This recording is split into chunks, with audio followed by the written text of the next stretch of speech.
Thank you very much. Welcome. The most two toughest topic ever anybody can cover, no matter what experience you have. One is a surgical. Sir, your voice is breaking, this sir. topic I've never found anybody who can. Okay, now is it better? Little bit better? Little. Sir, I think you may stop your video and continue without that. Okay, I'll do that. Yeah. So, dear trainees, welcome. The two most tough topic ever to be covered is one is surgical specimens and the other one is instruments. Nobody else other than Professor Sunil Kumar can do that. Welcome to our senior most surgical oncologist, head of department, AIMS, my very close friend Professor Sunil Kumar. He has such a vast experience. It is impossible even to sit and prepare these slides, but he has made this effort. Teaching is his passion. Thank you very much for accepting our invitation, Sunil, and welcome and over to you. Thank you, sir. Thank you very much. It's always a pleasure to be among the trainees, and that's where the route starts. So this is the second part of the lecture. Last Saturday we covered the instruments, and I gave an option that in case there is a clarification required, still will be open to that, and same applies for this session as well. So in the second part today, we are going to cover the specimens, and whether you like it or not, you have to face these two in the exams. Maybe not exactly in this way they are kept there, but then some way or other discussion is going to be there because that is an essential component of the exam, and there is a reason behind that why they have been kept like that. I'll dwell upon that. The basic idea of this session is to prepare you, give you idea about what you are going to expect there, also how to prepare yourself, and then once you're prepared, then how to present yourself there, because you have limited time, and then also you have to speak something which is coherent, relevant, as well as totally no nonsense approach. Make it simple and totally common sense based approach that is everybody will be liking there. And once you have questions, give a pointed answer. So with that background, I start with this session, and yeah. Again, just to give you basic idea about the practical examination, I'm not going into theory part. So there are cases and there is a table viva. So cases and table viva both will cover each equal weightage. Table viva will have 4 sections: radiology, where you are expected to read the images, and then operative procedure description, which is generally combined with the surgical instrument section, and 4th is the surgical pathology specimen. Now, first and foremost question is that why at the first place surgical specimen have been kept in the exam? They could have been tested in the theory also about these, but there is a reason behind that. Simply, number one is that how is your knowledge of basic anatomy, the topography, orientation, and special anatomy. These 3 things are important from surgical point of view, how to approach a particular surgery, and then once your capability to identify the pathology in a given organ, because in any surgery you are expected to take decision based on the visual nature of the pathology there and then. You may have other choices to take your decision based on the certain histopathological as well as technological evaluation, but then at the first sight, what is your impression? That counts. Next is that you should also be knowing that why that particular surgery, what is the particular indication for that surgery, what you are seeing in the specimen, whether it is looking benign, whether it is looking malignant. So we have to describe that. And then if it's the indication for surgery, is that indication and the nature of the surgery based on the specimen, whether it is adequate or appropriate. Both are important and you have to justify that. So that is, these 4 points are related to the specimen which will be kept in front of you. You have to identify it correctly and then describe the procedure and related question. Like I said, that they could have been tested in the theory exam also, but why especially they are being kept in the viva? So let's be frank about that, because essentially that's just like instruments, they are also pretext to start a further discussion on the certain oncological aspects of that particular operative procedure.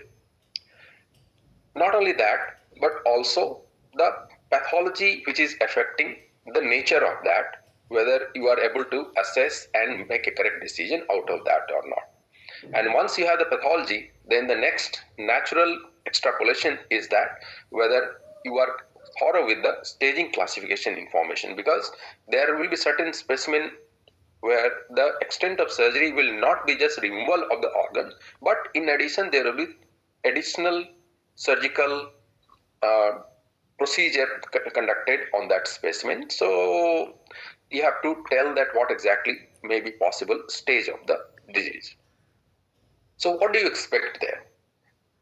Don't expect anything you have seen in the fresh on table excised surgical specimen, what you normally do. Simple reason is that they have been kept in glass jars in formalin, and after formalin, what happens is that it becomes discolored and also shrunken. The whole of the turgidity is lost, the texture is lost, even to the extent that many a times it becomes so shrunken that you might not be very well comfortable identify whether this is colon or this is stomach. It does happen. So don't be surprised about that. And on top of that, you will be asked not to touch it at all. Just have a look at that, maybe from different angles, and come out. So what you are going to do, essentially, you will try to see prepare yourself. Number one, that's what I said. And how do you prepare yourself? If you have a museum, surgical specimen museum at your place, like medical college or so, try to have a look as much as possible if they are accessible to you. But then don't carry the on table impression of the freshly resected specimen, because then you will be in a shock at the exam table, because the picture is totally different, and then also the appearance is totally different. So once you have it, how you are going to describe it? By that I mean there is a template for speaking, because you have a limited time exam and you have to cover all the relevant points in a given timeline as well as in a given manner, which is very much in a presentable way and concise. It's not that you have to sound very exorbitant, but then always take your time when you start describing. Also, if you are given a choice, okay, you can go ahead and choose anyone, which is very frequent. And many times I have seen, I do it myself also when I meet the examinees. I ask them, okay, why don't you choose yourself? So take your time. Have a look at all of them and take a good look from all sides. Don't be in hurry. So it may be cut open or cut section of any abnormal area of the organ, or maybe the whole organ. So what is desired is that there should be a template description of the specimen, which should be clear and coherent, so that you are not found fumbling or like no, don't do that. So it requires a practice, and for practice you need a template. So prepare that. And what the general form of template is going to be: number one, what is the organ? So first, a fundamental question: which organ it is, then whether it is a cut section or cut open or the whole organ is being in front of you. What all is included in the specimen, like I said, that will be bearing an implication for the staging procedure. So if you are having a gastrectomy specimen, you will find that a lot of momentum is associated with that. If you are having mastectomy specimen, we will also have attached axillary dissection specimen to that. So that's how you have to, it's not that only the organ has to be described, but everything included in the specimen has to be described.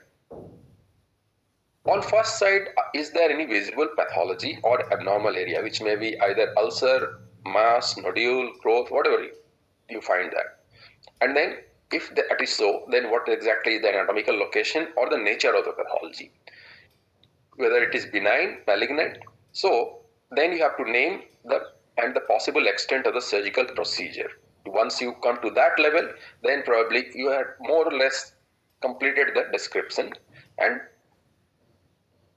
there are certain mistakes generally trainees do or make when they are appearing for the exam during the description of the specimen particularly.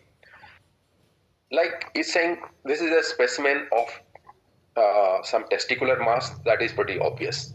But if I say this is a seminoma testis, then probably I will get caught.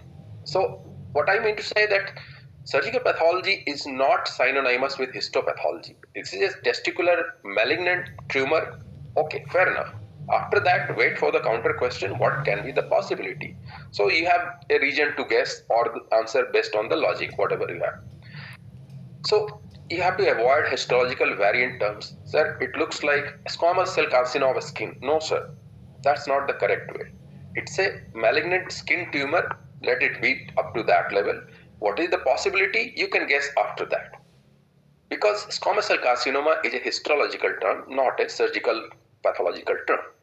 So you have to describe only what you see, because that implies a common sense. And then wait for the examiner's next question. And what are the common counter questions? Simple, like just put yourself at place of examiner, then what you are going to expect. How do you identify that? Because there has to be logic for that, everything. There are some telltale features of every organ, whether it's kidney, you will find calyces. Like in last picture, I showed you the testis, so there is just attached spermatic cord. Also, if it's a cut open tubular kind of organ, intestine or so, then there are certain features like colon versus small bowel, where you will have different architecture of the mucosa, also the tinea, and the caliber of the or the natural shape of the organ itself. Then also you can find that if it's a tubular organ, why it is stomach, not rectum. Again, there are reasons for that, and the appearance of the gastric mucosa is totally different. There will be mesocolon attached to rectum, there will be omentum attached to stomach. So all these things are important to keep in mind. Also, sometimes it does happen that even the examiners have not realized, and the orientation of the jar is upside down. I have seen that. So don't be surprised about that, but just be cool and then try to identify from all the angles. Now, again, certain questions which will be associated with that is that name the possible operative procedure and extent of the resection. Is it a gastrectomy, or is it a distal radical gastrectomy? Is it a proximal or total gastrectomy? So be precise about that. Then what abnormal lesion is there and whether it is benign or malignant. If that much is described, that is fair enough. Then what is the appropriateness, whether it is sufficient for the given pathology, what you guess. If you say benign, then only the lumpectomy is fine, but if it's malignant, something else needs to be done. Now, again, next thing is that everybody will be looking for oncological X. Because if you said malignant, then you have to also comment about the margins, whether they are adequate or not. And any alternative treatment for the described pathology, if that is the only treatment or the surgery which has been presented to you, or is there any alternative choice in terms of both surgical and non-surgical. Now, what if you are not sure? And you have to be honest that it will be many a times there that at first sight, because of the appearance of the specimen, you are not sure what exactly you are looking at. Whether this is a cystectomy specimen or hysterectomy specimen, again, you will get confused. Also, not only because of the appearance, but you are tense there and you have to be composed there to answer this. So these are tricky situations. So sometimes you have to accept that, okay, I am not sure about that, but then to me, if you are allowed, you can guess, or you may be asked to choose another specimen if you are not sure about. That much leverage you can expect, nothing to worry about. But then just by sounding overconfident and very, very sophisticated, just like you are vomiting it out what you had in mind before entering the room, and you will get caught. So don't try to fool the examiners. Just use common sense and describe only what you are seeing there. A little bit about the handling of the surgical specimen, because that you will be asked nowadays, particularly how you are going to preserve it, whether formalin is the only way out or there are certain other alternatives also, particularly for the nucleic acid point of view. How do you preserve the specimen if you want to use the specimen in future for certain molecular research purpose? There are certain alternative solutions for specimen preservation, whether it is for dry preservation or for wet preservation, just like liquid nitrogen, etc., etc. I was talking about the nucleic acid preservation. You should be knowing that how to preserve the specimen if you want to take out the DNA in future, and also RNA. For there is a different solution for RNA extraction, that is called RNA later solution, and you should have idea about that. What formalin does is that almost more up to 50% or 60% reduction in size will be there because of the shrinkage. On top of that, the color will be totally gone. What was pink or maroon or blood color or pinkish like that, now it will be just like brownish or maybe yellow, off-white. There is a change in consistency and texture because of the shrinkage of the specimen, and the nucleic acids are essentially denatured in this. Particularly the RNA will get denatured after the formalization.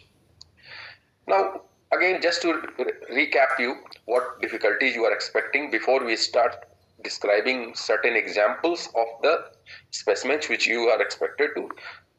Again, like I said, old shrunken specimen will be there, maybe wrongly oriented, maybe disintegrated because they are years and years old, and the same specimen are shown to every batch in the subsequent years, and maybe next 5-10 years. So there is a question being raised about the nature of the specimen being presented, and DNB also dwelling upon that. But then this section is not going to go away. There is a reason behind that. Although there may be sometimes it is difficult to identify, but then you have to prepare according to that. Now, what are the common specimens? I am not going to cover each and every one, but just to give you a brief idea and a nutshell about that, so that you are at least having some idea that how they look like, what are the common specimen, and how you are going to tackle that. Let's start with simple one. On right side, you have a reasonably recent specimen, or you can say on-table specimen. On left side, you have a specimen which is not really years and years old, but then not an on-table specimen either. You can see the change in the texture as well as the color of the specimen. So this first you have to get the orientation right. It looks like pretty obvious that this is a mastectomy specimen, and also there is associated axillary dissection specimen here. So you can't forget that, and then that's the reason the next question which you will be asked about that, what is the possible procedure, and you will say that most likely this is modified radical mastectomy procedure. And based on that, there will be certain counter question for the further discussion. But as long as you are able to identify, number one, this is a breast specimen.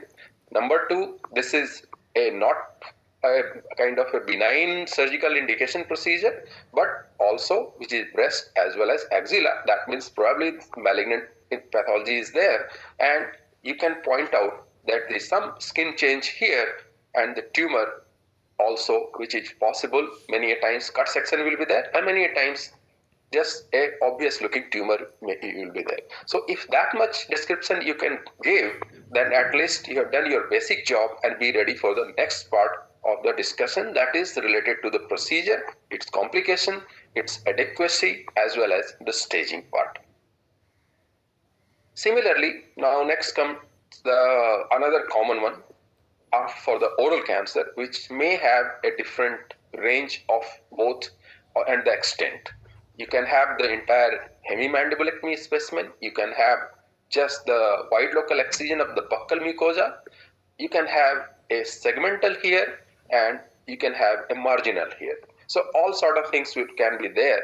And as long as you are able to identify this is a tooth bearing area, this is a part of the mandible, and then there is a underlying pathology which you can describe with adequacy of the margin, and then there will be further question. So basic thing is that to identify the organ, to identify the pathology and the possible procedure. If you identify the pathology, then the same natural extrapolation is going to be what is the possible procedure, and if that is the procedure, do you think this is the adequate procedure? Because what is missing here is the neck specimen. So you may be asked that what additional procedure could have been performed for this specimen, and you'll have to say about the neck dissection and the reconstruction part also. Now again, here you'll be asked that what is the nature of pathology. So it looks to, you have to describe in terms of there is a ulceroproliferative growth in the buccal mucosa part with this and this dimension, and the surrounding mucosa which appears normal, margin appears normal. It looks like a malignant growth. That much is good enough. What is possible? Don't say that it looks like squamous cell carcinoma of buccal mucosa. No. That may be very much possible, but then this is not the microscopic slide you are examining. Another common specimen, and now you see the difference between a kind of a normal fresh on-table specimen which you have seen and the years old preserved specimen. So you can say here is a cut open specimen of the thyroid with nodular growth in the lower part, the lower pole, and that you have to describe whether this is malignant or not. That information is subject to other inputs of the information like the age, sex, etc., etc., and most likely it is a malignant one. Then you have to describe what else is the adequacy of the procedure. Like here you can see there is something attached to that, possibly a lymph nodal specimen which is attached to that also. There is a nodule here, and that you have to describe the location and the nature of it. Then I come to a resected pulmonary resection specimen. Most of the time this will be for malignant lesion, and here you can easily see there is a very well demarcated malignant pathology probably. Appearance wise this is irregular, also very hard in nature, but gritty kind of thing, and this is not a benign pathology, that is for sure. There are some attached lymph nodes, and that you have to describe. So there, based on that, there will be counter question. How do you identify whether this is lung or liver? Then there is obviously there is airway attached to that, and this is spongy kind of a appearance of the alveoli or the airway spaces. Again, now compared to that, in this specimen, although again of lung specimen, but there are multiple nodules. Multiple nodules cannot be the primary, so in all probability this is a secondary, and this is the specimen of pulmonary metastasis resection. And what are the possible sites, etc., etc. These questions will be coming further on, but then you have to identify the organ correctly. Here you can see the difference between these two pictures. This is the whole kind of pneumonectomy specimen, or from the autopsy specimen you can say bilateral lung metastasis is there. Sorry. And here there is no airway attached, but then the architecture is of lung, not of liver. So that you have to describe. Then comes the tubular organ pathology. Here you can see there is stomach attached and there is esophagus, which is clearly visible. But this is a difference between a fresh specimen and this is a year-old formerly preserved. So see the discoloration, the texture, the shrinkage, etc., etc., everything. And you have to describe the pathology, and you can clearly see this is not an adequate margin. So whether this is the correct surgery or not, that you have to comment about. Also, the nature of the pathology, it looks like a malignant, and then possibly the margin could have been bigger or also because of the formalin shrinkage, it does contract, and what appears to be 3-4 centimeter may turn out to be only 1 centimeter after formalin fixation. So you have to describe that. How do you identify that? Because there is attached stomach, there is a tubular organ, and the typical change of appearance of the mucosa, which is in the transition zone of GE junction area. Now coming to the liver portion. Here you can see clearly the architecture of liver is totally different. It is having a consistent texture as well as typical liver architecture, which is cut open here, and there is a big tumor all replacing almost half of the liver. Again, here contrast that with the lung. If it's a very old specimen, sometimes you will get confused, but then the surrounding liver helps you, which is the normal, to identify the specimen. There will not be any, and the shape is classical of that, as well as the cut surface is very classical for the liver. So what is the possible pathology? Then you will have to answer possibly hepatocellular carcinoma, etc. But then basic thing is that you have to identify and then identify the pathology, organ and the pathology. Now coming to some more tubular organs. Now see here the classical appearance on the rugosity of the mucosa, which is very classical of the stomach. And then you have a tumor here, also proliferative growth. This is cut open. You may have just a intact specimen with surface involvement, which itself will indicate the site of the tumor and the nature of pathology. But this is one where the organ has been cut open. Here again you will be asked about that. Do you think additional procedure could have been done? Yes, omentectomy, lymphadenectomy, which are missing here. So you have to be prepared for these questions. Some more tubular organ. Again, now see, this is a pear-shaped organ with a neck kind of thing. And then this is not the mucosal appearance of any bowel or stomach or large bowel. So if you have the non-cut open, the whole organ, so this is from one of my own specimen itself, and here you can see the part of the liver is also attached along with the gallbladder specimen, and this is the lymph nodal mass which is attached with that. If you cut open that, you may have the appearance of a growth which is proliferative, many times infiltrative, and you have to say that yes, it looks to me a possibly malignant growth.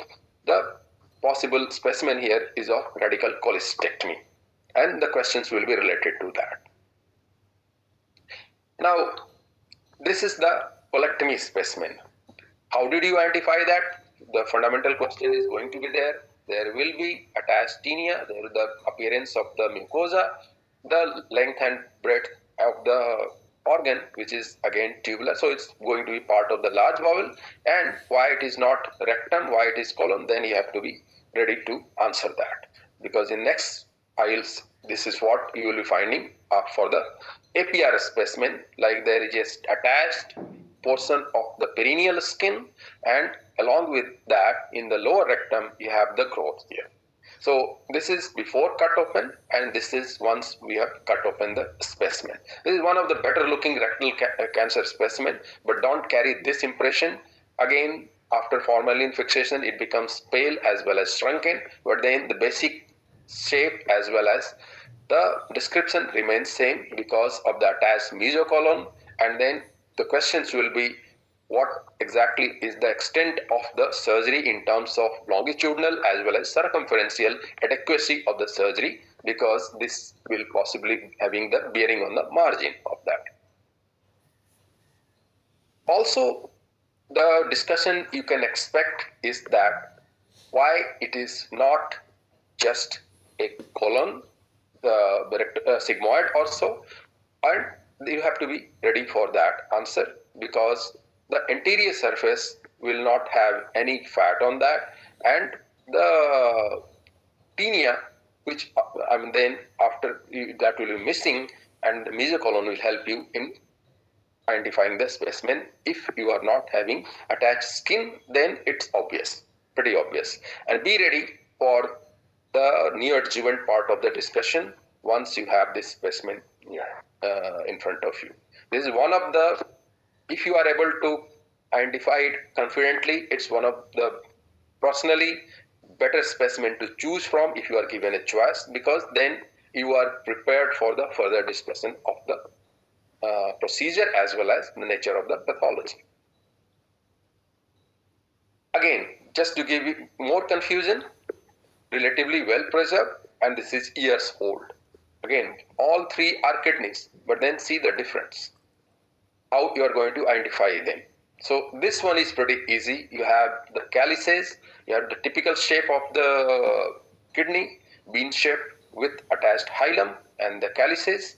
Sometimes you may be missing that, but generally the ureter will be attached to that, hilum will be attached to that, and there is a very good description you are expected for this kind of tumor, because all of them are having a very clear-cut growth, and then possibility of renal cell carcinoma. That is the first possibility. Then, do you think this is adequate specimen? Here answer is no. Here answer is yes, because you can clearly see the gerota fascia and the attached the fat around the kidneys. Also, you can have you be ready for the questions related to radical nephrectomy in terms of the adrenal portion of the excision. What you can see here, actually a part of the adrenal, but then because of the shrinkage, it's not clearly seen here. Then comes another tubular organ, further to give you confusion. At first sight, you will be confused whether it is a uterus or this is a radical cystectomy specimen. Again, you have to take your time, and then if it's a uterus, generally there will be attached tubes with that, and the cervix is totally different. If it's a male kind of specimen, then you will also have a prostate attached to that. So inside you can see there is a wide area of the proliferative growth, which is probably malignant, and then the depth of that you have to comment about if possible, and also the adequacy of the specimen. Both of them are radical cystectomy specimen. What is missing in that, you have to be ready for that, because only part of the specimen may be there, and the questions will be related to the procedure as well as the additional surgical specimens which are removed as a part of the standard surgical procedure.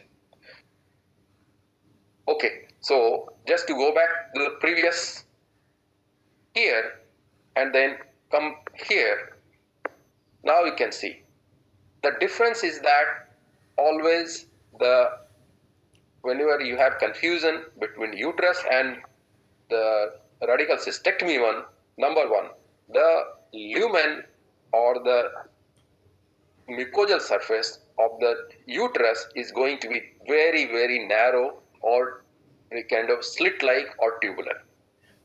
Even if you are not having these fibroids or growths attached to that, even if you are having only this much, then also you should be able to identify because of the myometrium, which is very thick, and attached cervix, which is there most of the time. Although it is a cut open specimen, only the cut surface is seen, so you are not able to see the attached tube here, and that many a times gives you a hint whether you are dealing with uterus or you are dealing with. Why I am talking at such a basic level is that, believe me, many a times you do get confused what exactly it is. So you will never have this much of big lumen in the uterus specimen which is there in the bladder specimen. Although shape many a times, because of the shrinkage, both of them will have similar shape. And if there is a inside pathology, then you will have to comment about what is the depth of the invasion in terms of the myometrial involvement or only endometrial involvement is there. What is the possible pathology? Then endometrial carcinoma. What is the possible extent of surgery? Do you think this is adequate? If you think this is endometrial carcinoma, then what else should have been done? Then the answer is lymph nodal dissection, and that you should be ready to describe about. Next comes the hysterectomy specimen, again relatively better preserved one, but then now here reasonably easy to identify because of the thick myometrium, very narrow lumen and clear cut cervix as well as part of the vaginal cuff. The same thing if you go for an exenteration specimen, you can see here part of the rectum,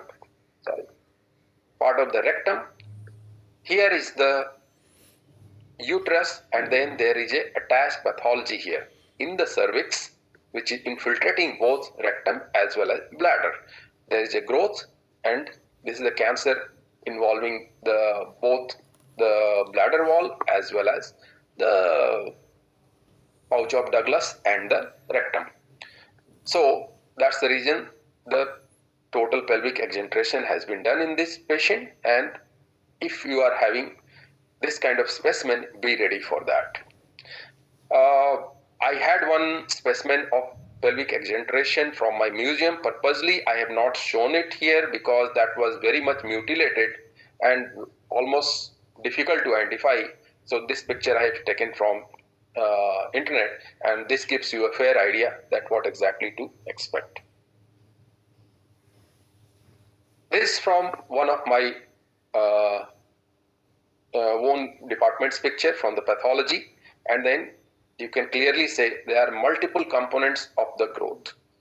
Something which is in the form of a bag is bearing some hair, some teeth, all the three components are there, and then it's very easy to identify that this is a dermoid or teratoma specimen, and because all the three line tissues are there, and then you have to describe that what possible pathology, whether it's benign looking or malignant looking, looks like benign only, and you have to also answer then how you are going to identify in pre-op period whether this is a benign looking or malignant appearance about that. I think I have covered the range of that. Obviously, it's difficult to, yes, bit of more. So this is something I put it in the last moment, and this is definitely you are going to expect. Now, be ready for this kind of picture or the specimen as well. The good thing is that you have a clear-cut glance attached to that, and although solid tubular organ, it looks like that penile specimen, but then there should be logic behind why you are saying that, and this is the reason why you are identifying that with the penile specimen. There is a growth attached to that. On other side, here also you can see this is completely shrunken, and then although cut open, if it's there, then there will be urethral lumen. You can see that, but in this specimen, all you can see is some growth here, which is excavating, infiltrating, and it looks like a partial penectomy specimen simply because the length of the specimen as well as the base of the specimen, which is again probably has been resected at the shaft level. This is again of the blind end kind of thing, that just a tumor. If it's giving you just a tumor with no surrounding organ attached, then probably it's going to be a ovarian tumor specimen because it will be cystic, solid cystic in nature with huge dimension, sometimes on the capsular perforation, and if you have the attached tube or so, it may help you. Otherwise, many a times it is just a resected ovarian tumor specimen, and you have to answer that probably it may be both malignant or benign, and this is only a ovarian tumor excision specimen. Along with that, possible could have been the hysterectomy specimen or the omentectomy specimen if it's being done as a part of the staging laparotomy. But then, since it is only a ovarian tumor specimen, it can be both benign as well as malignant. If it's perforating here, possibility of malignancy is more. So this is the way you describe rather than committing yourself, this is going to be only a malignant tumor, and this is of the ovary, possibly of ovarian origin, because you can't find anything else apart for the organ of the origin as such. Then comes the high inguinal orchectomy specimen, which is easy to identify because this will be again oval kind of specimen with attached spermatic cord, and there may be a tumor inside which is infiltrating. Here you can see clearly that this is the normal area and this is the tumor bearing area of the. So again, you have to be very, very choosy about your words. If you say looks like seminoma testis, you will get caught.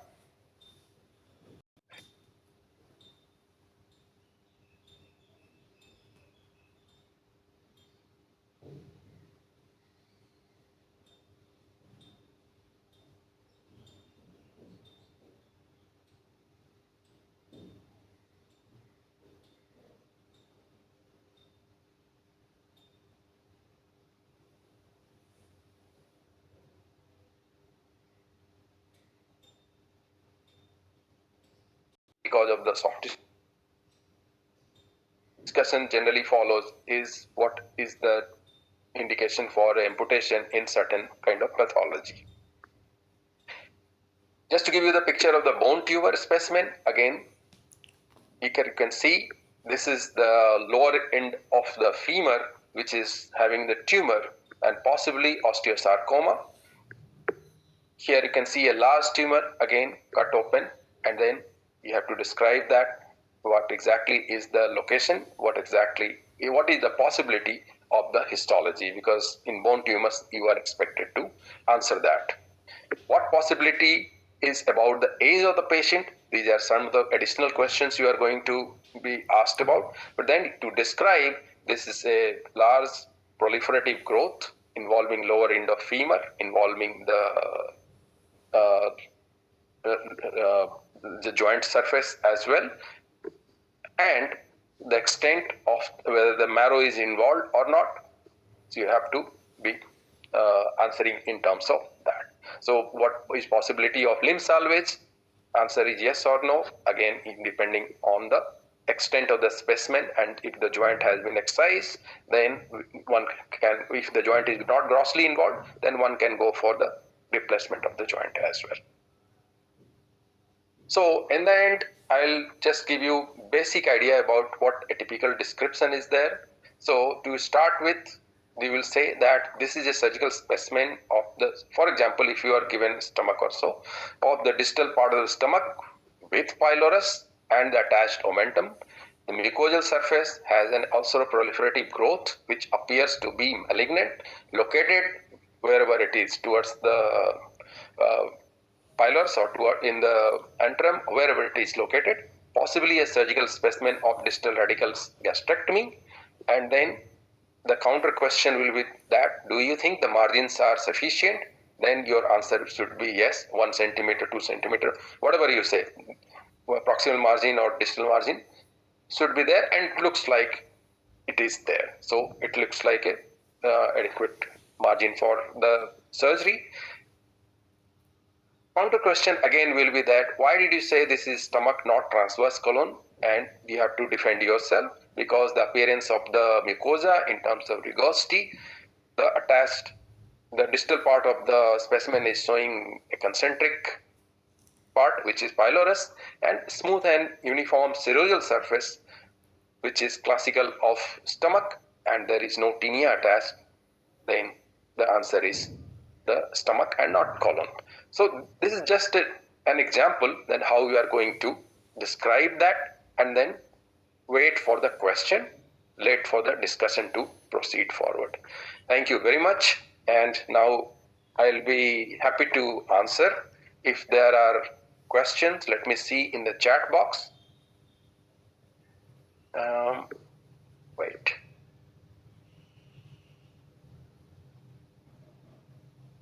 Okay, in the chat box.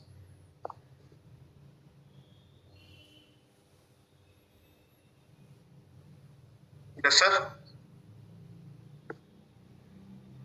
Yeah, so now I am ready to take up questions if there are. And So right now there is no query. okay.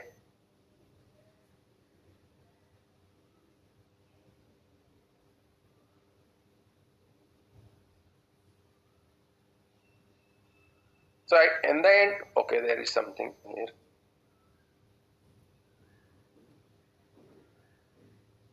Okay, so till the time we, wait for the questions, the important thing is that you have to practice. You have to prepare a template for description. You have to also practice the sequence of your description so that you don't miss anything important. At the same time, you don't fumble and you don't take too much of time. Nobody likes beating around the bushes. So just come to the description, which should be concise and coherent. That will require a practice. If you have good practice at home and you have a template, then in all probability you are going to sail through very, very nicely.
Yeah, the question is that should we start like this is a formalin preserved specimen of distal gastrectomy? You can say that there is no harm in that. If it's floating in a fluid, then you can say that, and that will be acceptable. That is okay.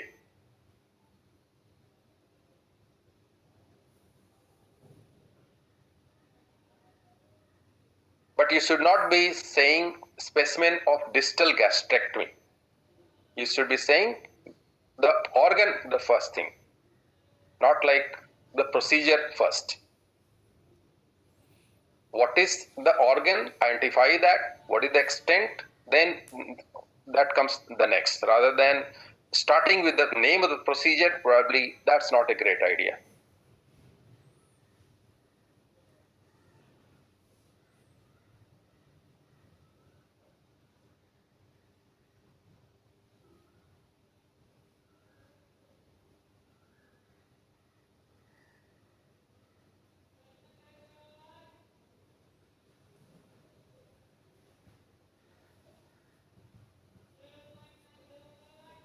Just to let you know that at some places they have also, and this is true in some of the MCH exams I have gone, they have shifted to visual appearance of the specimen, which is better to identify, easier to identify, and not exactly it will be hanging in a jar or so. The picture will be of on-table specimen, and you will be asked about sometimes it's also a video.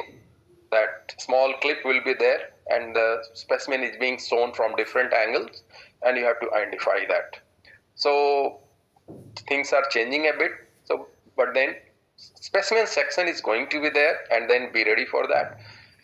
Whether it is in the old form or in the pictorial form, description is going to say.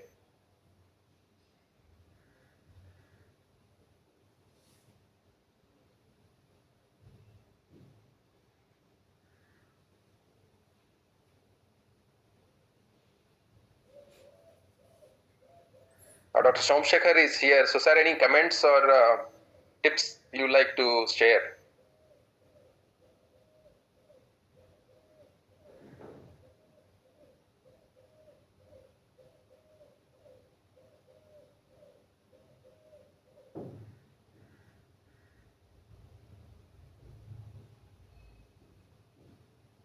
I think he has logged out. Huh?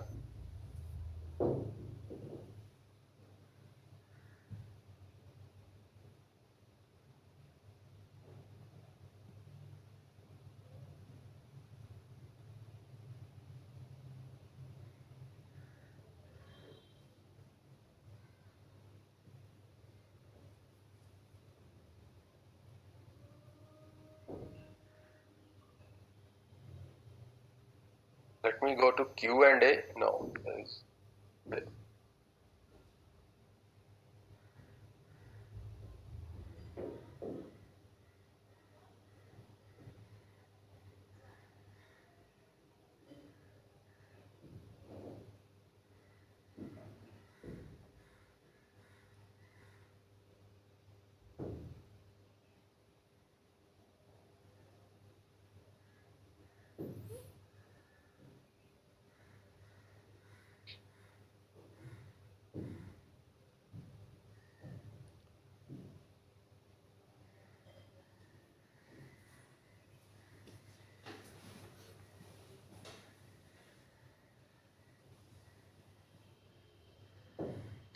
Okay.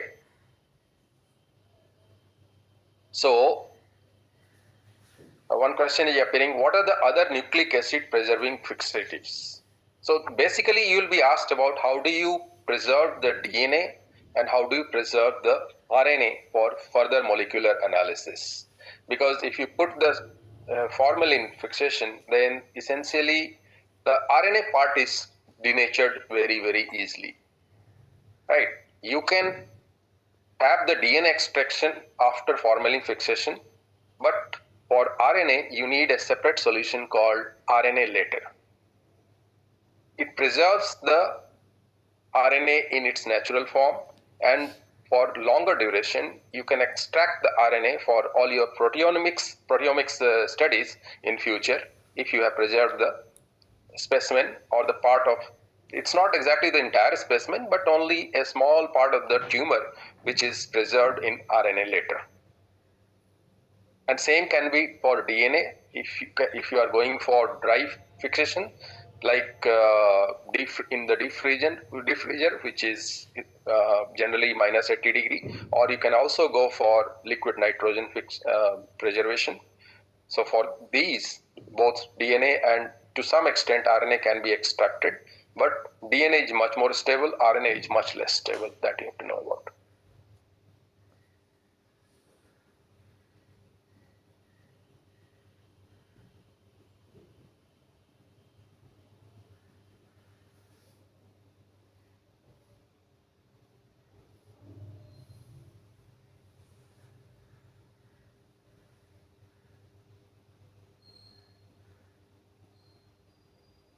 Okay, if there are no further questions, I think we can wind up now.